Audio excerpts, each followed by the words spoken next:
fiberglass as a prototype for the wooden one. Oh, okay. Just to test the shape. So when this one becomes timber, then the bush pig logo will make more sense because it'll be timber. So the pig is the style of surfboard from the early 60s, and then when we make it in timber, the bush pig becomes the wooden pig. This one weighs about 12 kilos. That's the board it's actually made of. It's a McTavish red line. This weighs about 9 kilos, and so that's a hollow timber version of it. And the plan is to not glass them because there's nearly 3 kilos of fiberglass on a board. So what do you finish them? The plan is to actually finish them with lanolin. Timber board. Yep. With a lanolin finish. So lanolin's like from sheep's wool, isn't it? Yeah. Wow. Well, if you think this shed's exciting, you're going to go off over the other one.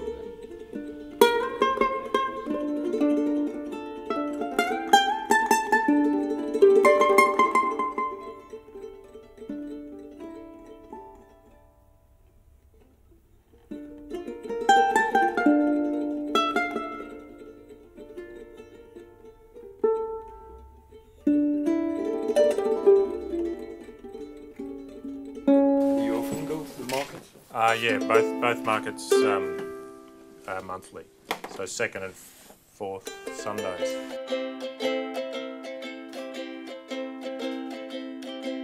The ones that you sell first at the markets are the ones that we pick and play, and I think it's because of the fact that the ukuleles break in a little bit and sound better after they're played. So I'm actually surprised that this big red cedar one hasn't gone because I play this one a lot. Could you tell us why did you start building ukes?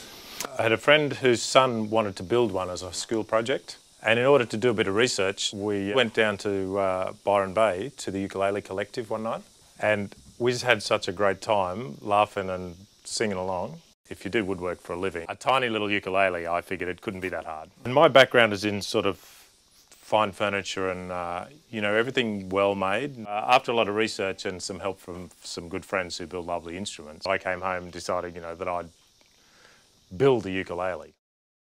The surfboards are made out of paulownia, which is Asian in its origin, but grown now as plantation timber in Australia. It's very much like balsa. The difference was paulownia doesn't actually soak up salt water, you know, and then our next couple of models of surfboard, we actually want to change over and make a surfboard with no fiberglass. So a very green product. It'll have a timber frame, timber shell, and be sealed with lanolin, and that's it. And that's a piece of paulownia, plantation grown. Although it's a large looking piece of timber.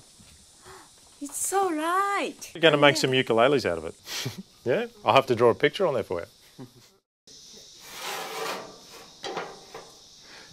It's a bandsaw, so that's the blade that does the cutting. So its action is to cut straight down through the timber. It's a very big old bandsaw made in England in the 1960s. To cut a slice off that is not a problem at all. No. And to cut a thin slice off that is not a problem. So what's this one do? This big machine is to actually flatten the timber. So it has a rotating cutter head, which spins quite fast. This bed adjusts up and down for how much we cut off. So we go from that rough sawn surface to that clean, plain surface. Wow. I saw your timber is all of them are native plant around this area. Yes, very much. Yeah. And that's where the Localele name came from. Okay, right. So local timber, local builder, Localele. For example, this one is lots of like wooden craft using this timber. Yeah, it's using camphor laurel, but it's a weed around here, and it's actually been declared a noxious weed in Byron Shire. Yeah, and then really quick one, isn't it? They're very quick, yeah. The timber in this ukulele came out of a tree that was 70 years old.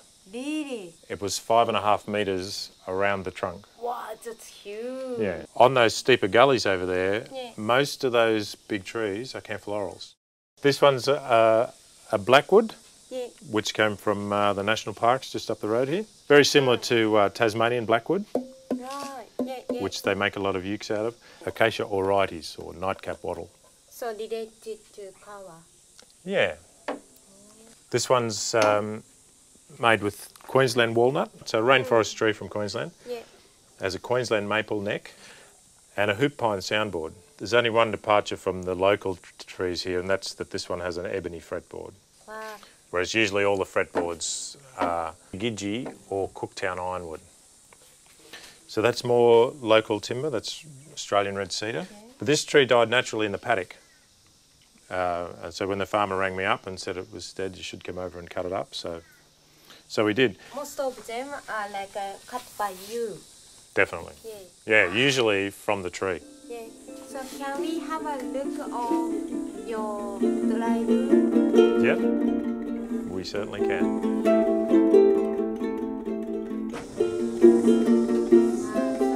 This one is your dry room.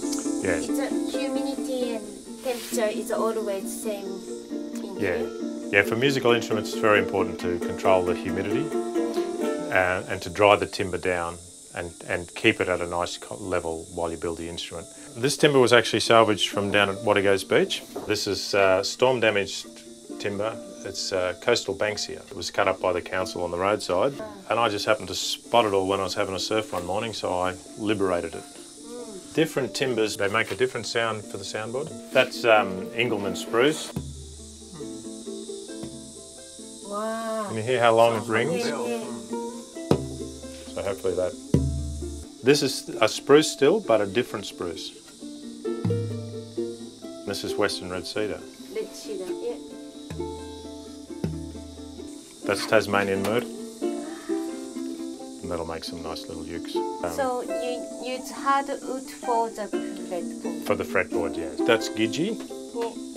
Very hard desert timber grown out in the centre of Australia. I've never seen this timber before. Yeah, it's very heavy too. Yeah. That one's Cooktown ironwood. This sort of timber is so heavy that it sinks in water. Right. Even when it's dry, it would actually sink. It's all good fun. Yeah. And I feel really tall too. Yeah, you have grown a bit since you started to learn about woodwork. Yeah.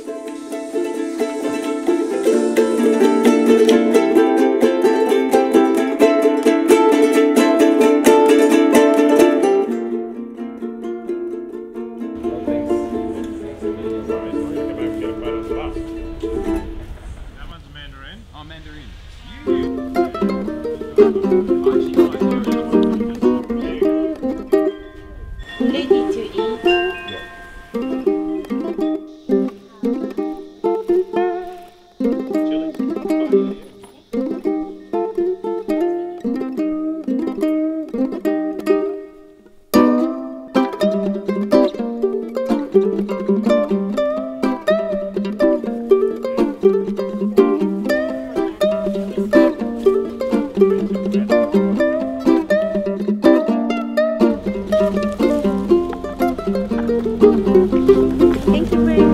No worries, you'll have to hang him.